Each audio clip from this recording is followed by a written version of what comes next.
It's still your award-winning program, Early Exchange, and we're still looking at the World Press Freedom Day. What should be done on a day like this to promote the independence of the media?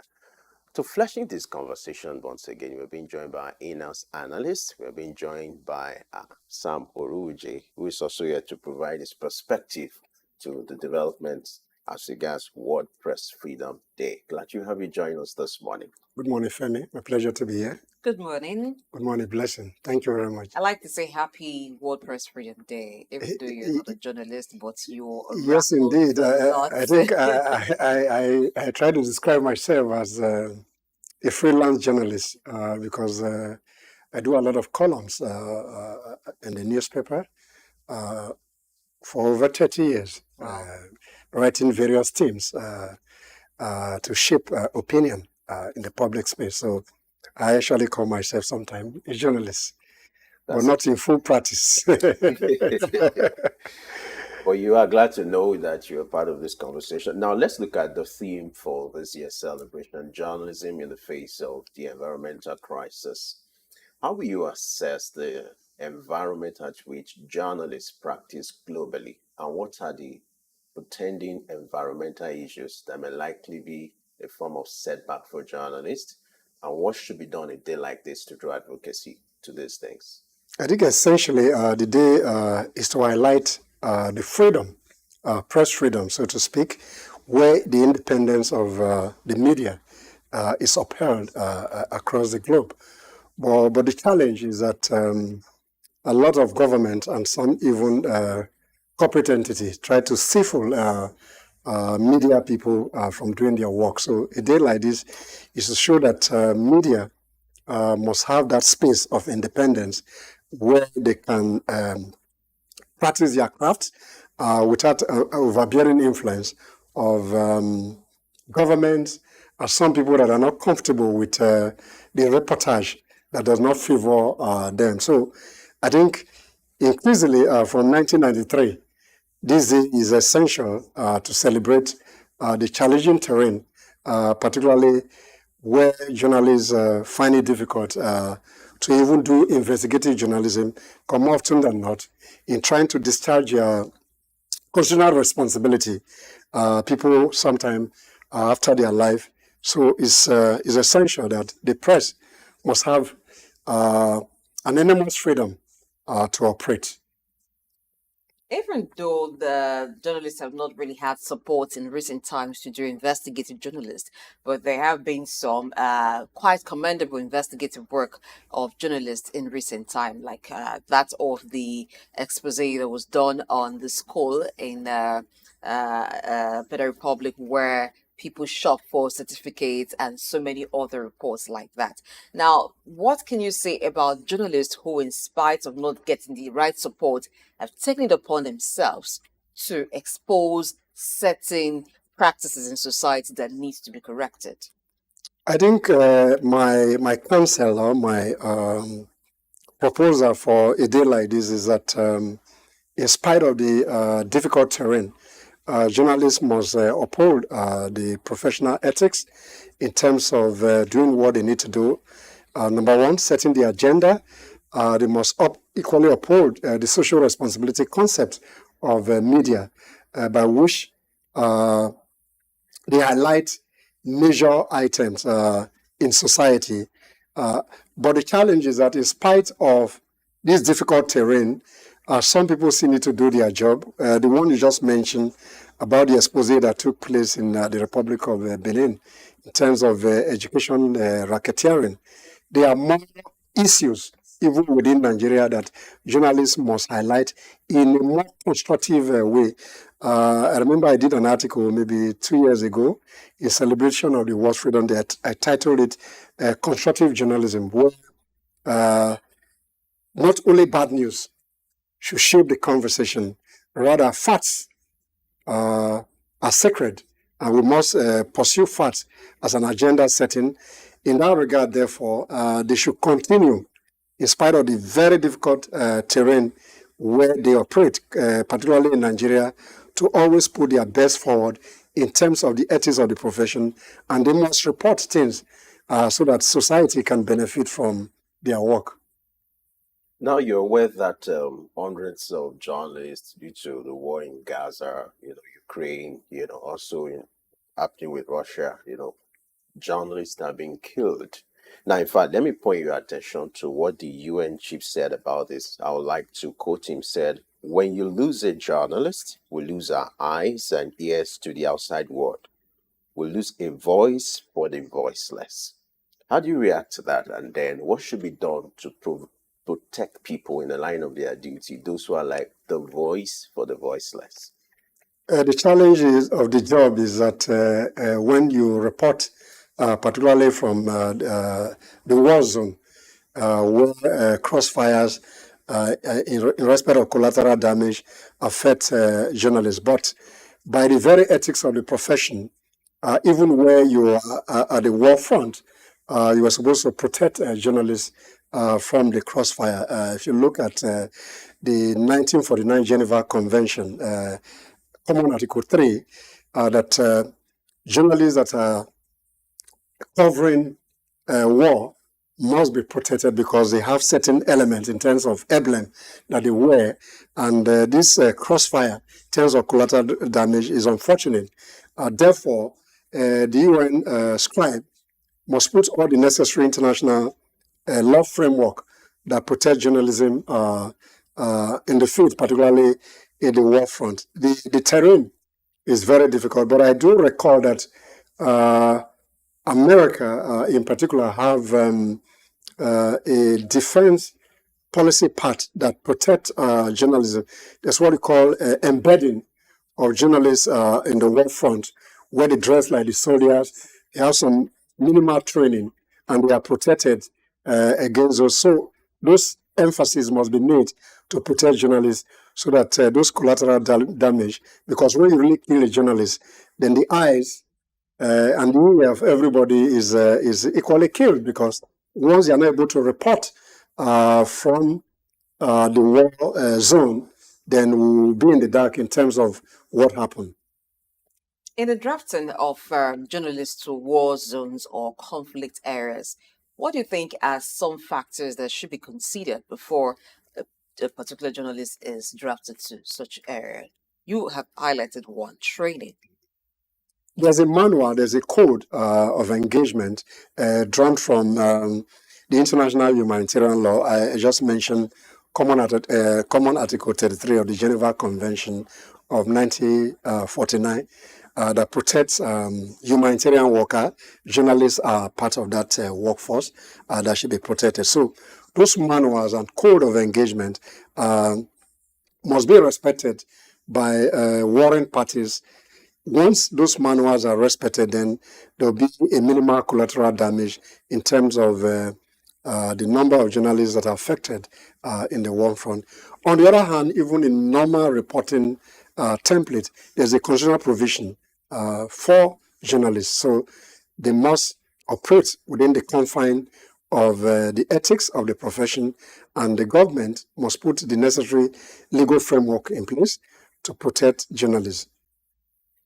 All right, away from the conversation around the World Press Freedom Day, you could understand why we have to spend more time on this. It's something that affects us, so it's our day. So Yeah, it's today's your day. Yeah. But now let's talk about the security part between the US and Saudi Arabia. There's this agreement, even though it has not been finalized, but the conversation is ongoing as part of our update for today to look at this security agreement between the US and the Saudi Arabia with the aim to see what can be done to stabilize the Middle East. What do you make of this kind of proposed agreement, and what will be the impact on that region? Essentially is a bilateral pact between Saudi Arabia and the United States of America. But beyond the surface is essentially to protect American interests in the Middle East. So what we see in the public space is far beyond that. I think it's just a strategic interest for America to protect its own interests on the one hand, on the other hand, to be able to sell its war machine to Saudi Arabia.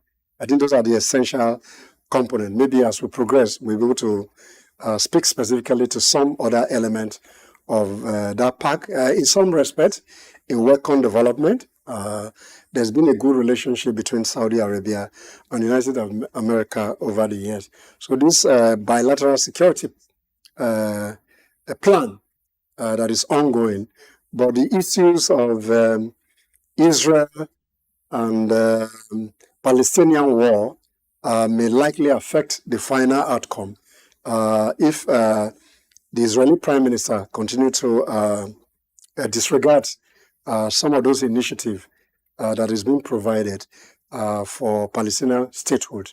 These are some of the challenges that are likely to affect that relationship. Now, how will this reshape the Middle East, the US and Saudi Arabia, if they eventually do come to have a pact between them? Will this affect the relationship between Israel and Saudi Arabia? And what do you think will be the role of China in all of this once once US is able to secure a pact between them and Saudi Arabia? No, I think the most challenging point in this security plan, or pact as we call it, is that Saudi Arabia is trying to broker a deal that Israel must find a way to curtail its war effort against the Palestinian people, and that they've been clamoring for a single statehood for Palestine. So, and I'm sure that the way the Prime Minister of Israel has been behaving, that relationship to a very large extent will not be in the right direction. But let's hope that diplomacy, particularly from the Secretary of State, will do some magic in terms of finally putting that security pact to its fruition. Now, part of the agreement or the proposed agreement is to ensure that the Saudis, have access to what we call advanced technology, and to also see how they can play a role in creating a proper diplomacy between Israel and Hamas. Now, what may likely be like what you call challenges to this kind of agreement? Apart from the development between Israel and Hamas, what other setbacks do you foresee to this kind of agreement?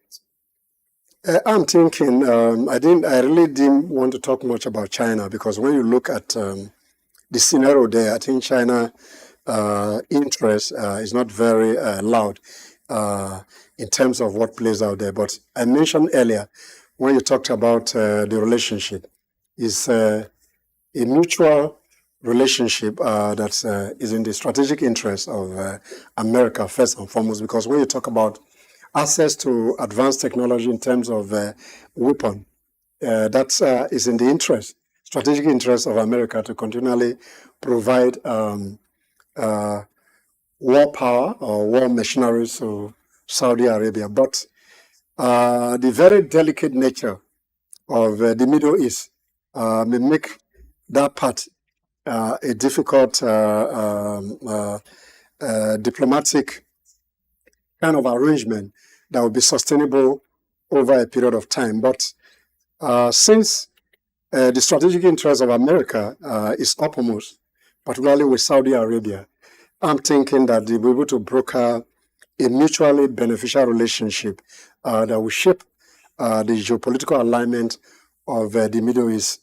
But it will be too early in the day to see how this new pact, security pact in particular, will come through very quickly.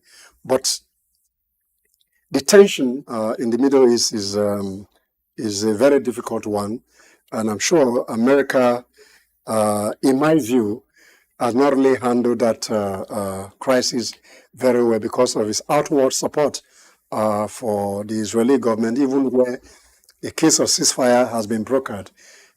Continually, the Israeli Prime Minister Netanyahu has always flouted those diplomatic overture, which is not very good for the stability of the Middle East. But let's see how America is able to reconfigure their strategic alliance with Saudi Arabia and see how Saudi Arabia is able to manage that relationship.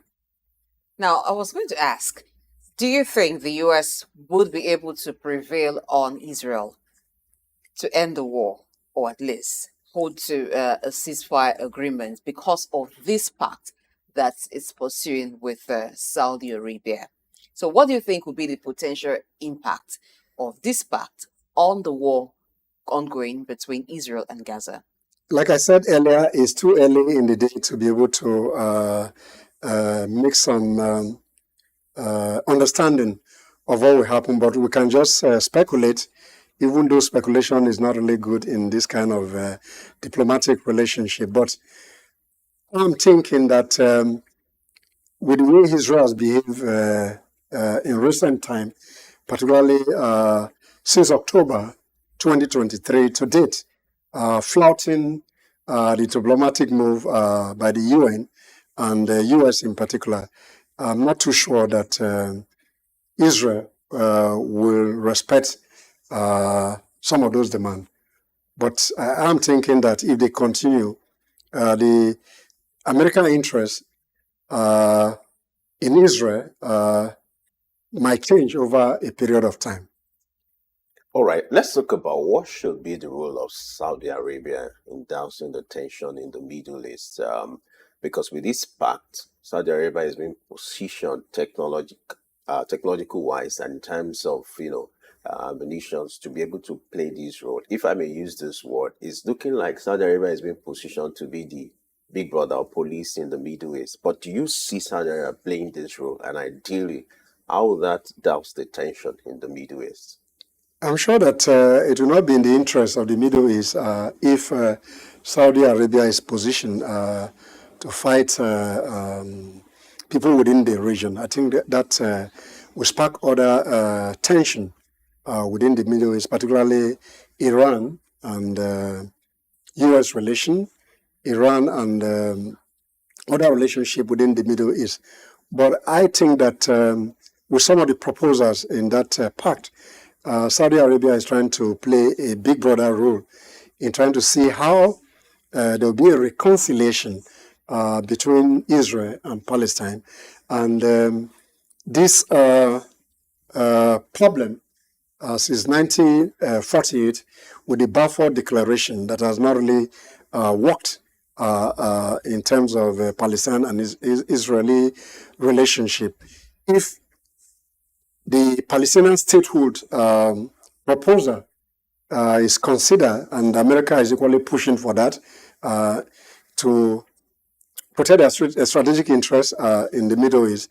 Let's see this come true quickly, but I'm doubtful. If you look at, with the benefit of hindsight, I don't think anything dramatic will change, particularly with the way America has often sided with Israel. Now, what do you think would be the reaction of other members of the Middle East? I'm talking about Iran, Iraq, with US and Saudi Arabia friendship growing. No, I think the U.S. government, through the Secretary of State, Blinken, has been doing shuttle diplomacy within the Middle East to galvanize diplomatic support for some of this initiative. Hopefully, it was in somewhere, I can't recall now, so don't let me make a mistake in terms of the actual place he visited recently. But their diplomatic move to see how they can show up support within the Middle East to protect their interests, particularly this new security pact that they are doing with Saudi Arabia. Now, let's wrap up this conversation by looking at the tension in the Middle East, which is why this kind of pact is also geared towards positioning Saudi Arabia to see how they can douse the tension. But let's look at what should be done now to ensure that the tension in the Middle East does not escalate. Now that you're having US playing the big brother of the world, and then what should be members of those regions? What should they do to ensure that the peace that is being talked about globally returns to that region?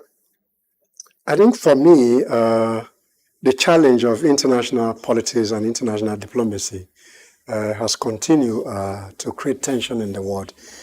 If you look at how double standards and selective morality has played in the international system, then the tension across the globe will continue, where certain big brother side with certain nation against some other nation. I think that is not good enough for international peace and security. And this has been underscored by Russia in recent time when Israel bombed Iran in Syria, and there was no condemnation to that act. I think this policies of double standards and selective morality should be removed from international diplomacy. Once those tensions, and people must respect international law, international humanitarian law, which are essential ingredients for the promotion of international security and peace. Once the big leaders are able to stay within the realm of international law, then these tensions will be managed in a way that peace and securities are sustained. But as long as these international biases based on the relationship between your allies and all that continue to play out in a way that do not support some nation that you might classify as a minority country, then tension will continue to dominate international affairs. Okay, away from the US and Saudi potential pact, let's look at South Korea, which has had a trade growth. And the trade growth it has had is attributed to its rising technology, which is in high demand, talking about semiconductor and chips. What can you say about the growth that you've experienced? And looking at the chip, this was one issue between US and China, the chip markets. Yes, I think in recent time, South Korea in particular, has done extremely well in terms of export to the US in particular. Between March and April of this year, the export potential has grown exponentially to the point that it has overtaken China in terms of technology supply to the United States of America. So that puts them in a better trade relationship between the US and some other area. So that level of increase in export, if it's sustained, then their net export will continually improve. And that is driven essentially by the advancement that they have made in technology. And this will continue to create some economic momentum for South Korea. All right. According to this record or statement, the trade surplus has so far increased to $1.5 billion. And critically, the reference to the month of April, the export, grew in April as a result of the demand from the US. What would you say is the role of the US in all this in the last 1 month or in the last one quarter as regards the development to the economic growth in South Korea? As long as South Korea has a big opportunity in terms of shipment of goods and services, particularly in the area of advanced technology to US, that naturally will improve on their economic growth.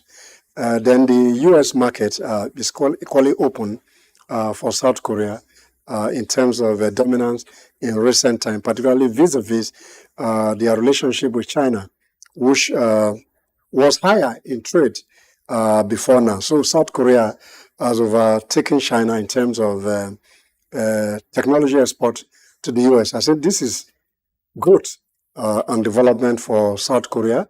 This is an open market in terms of the source of supply from South Korea to the United States of America, who is a major consumer of some of those advanced technologies from South Korea. So it's a win-win situation for both countries. Do you see South Korea emerging as a force to reckon with when it comes to technology markets? Yes, they're on that trajectory, and since their export is increasing exponentially in recent time, it means that they are a country to be reckoned with in terms of advanced technology. So, and that will improve on the economic prosperity of that nation. Well, how do you think they can sustain this development? It's interesting the trade surplus, $1.5 billion, and remarkably that increased in April. So how can they sustain this to ensure that it brings economic growth later in the It's year? essentially about creativity and innovation. Once a country continue to innovate and they are creative, then they have what they call competitive advantage, and they are able to compete globally. And that competitive space will create value for those countries. So, by and large, creativity, innovation, particularly in advanced technology, is what will stand out for South Korea in terms of their competitive advantage in the global market space. What do you think is the thing with Asian countries being very much technologically advanced? Yes, if by implication nations are innovative, they are creative, therefore they are already looking ahead in terms of technology. And technology is a major driver or enabler of development. So if you are playing at that space and creativity is what stands you out, then your competitiveness or competitive advantage will be uppermost, and you begin to sustain the demand for your products and services. All right, away from what is playing out in South Korea, we started with US. Let's take our global update to the crude oil production, which, according to the latest report for April, crude oil production in Nigeria also slumped as not expected. But it started with 1.5 million barrels per day, but now we have up to like 1.2 million barrels per day. What do you think, or what do you make of this decline, that we experienced in the last few months? In terms of OPEC quota, we have not really met up with the projection is about 2 million. 2 million barrels per Yeah, day. per Barrels day. per day. And last by January, we're doing about 1.5. 1.4. Yeah, 1.4, 1.5. You have three levels of information that they use in doing the OPEC analysis. Direct country information. There's what they call shipment tracking. Then you have independent consultants that work in those space. So when you disaggregate the figure, it's about 1.5 or thereabout. If you look at the three major sources of indices that they use in looking at the OPEC quota. Nevertheless, the local challenge of oil theft, old infrastructure has continued to be a major challenge in meeting quota within the OPEC. But not only Nigeria had issue, even Iraq had the same problem. But if we look at the comment from the Minister of State for Petroleum Resources, if I'm correct, Lokobre, was saying that they are trying to put some machinery in place to repair some of the pipeline, see how they can reduce vandalism and theft in the region. But if you look at the projections that were made in the national budget, they were based on 2 million barrel. So if we're doing about 1.2, they have negative implication for the national budget. Hopefully, by the time we get to end of May, let's see whether there will be change in terms of the trajectory. But by and large, OPEC is saying that there's a steady climate in terms of the quota regime across the 22 member countries that make up that OPEC. Now, while some countries have cut production, other countries like the United Arab Emirates have increased production.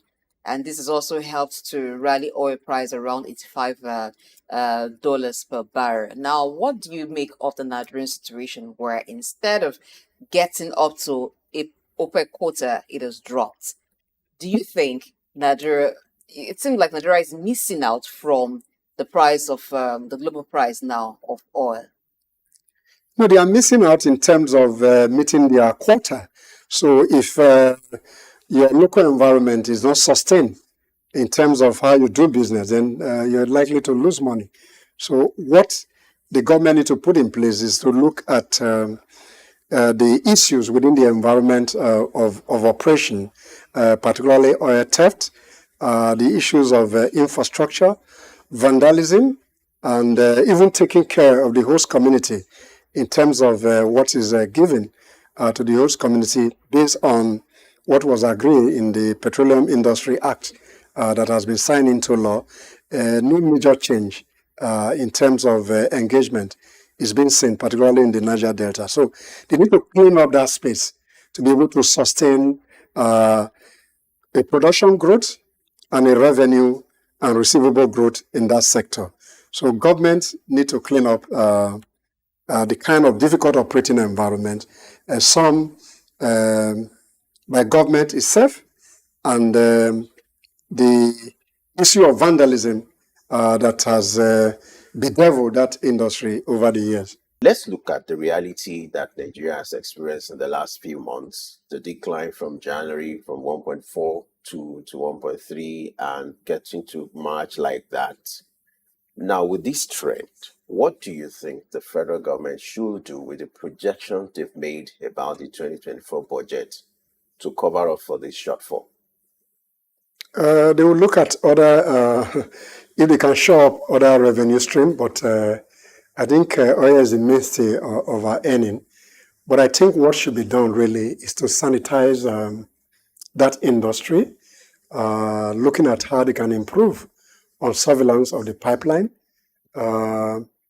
address the issues of oil theft, then finally looking at how the host community can be taken care of adequately in line with the PIA. Once you're able to address those three elements, then we'll be able to meet up with our OPEC production quota based on the projection. But by and large, within quarter one, we're already in quarter two. If the decline month on month is not corrected, it's likely to affect the performance of the national budget.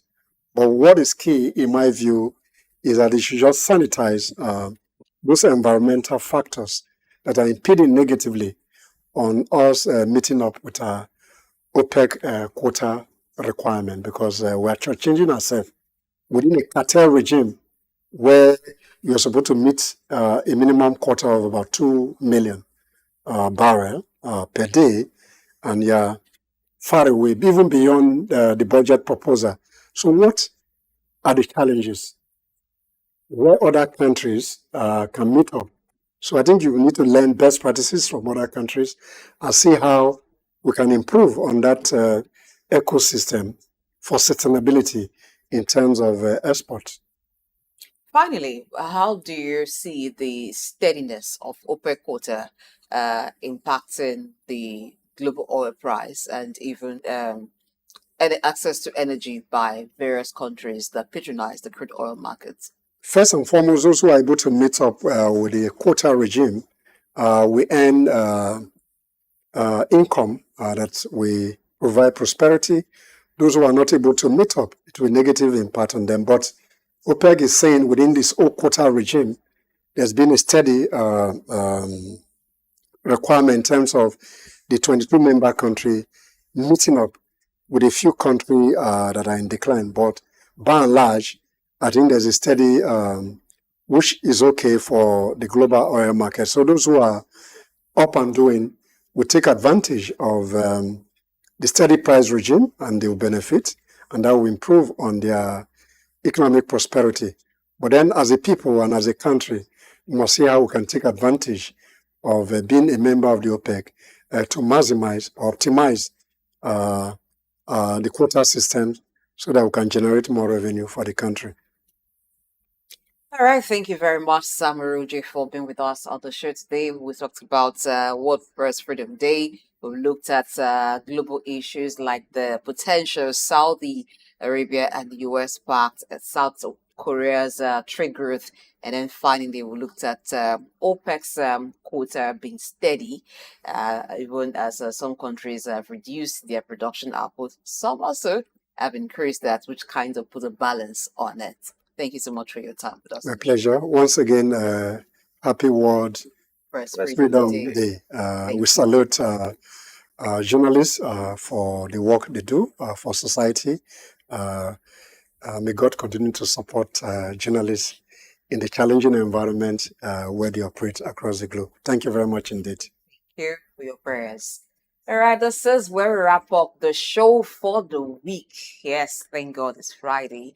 You could go now enjoy your weekend, but do not forget that you must keep watching Sick News. I say must because it's going to be beneficial to you as much as you would enjoy the beautiful programs that comes from Sick News. I am Blessing AHS. See you again on Monday, 8 a.m. West African time for another edition of Early Exchange. And keep telling others that the Isle 104.9, where business meets bits, is in Lagos. All right, it's World Press Freedom Day. We also want to use this opportunity to celebrate the fallen heroes, journalists who are killed in the course or in the line of their duty. We're using this opportunity to remember them and their family and to extend our condolence to them. And for those who are still alive doing the work, keep doing your best because your reward is not just in heaven, it's starting from here. Keep doing your best. Don't forget this program returns on Monday. It's your award-winning program. It will always get bigger and better. I am Femi Ayodele. Bye for now.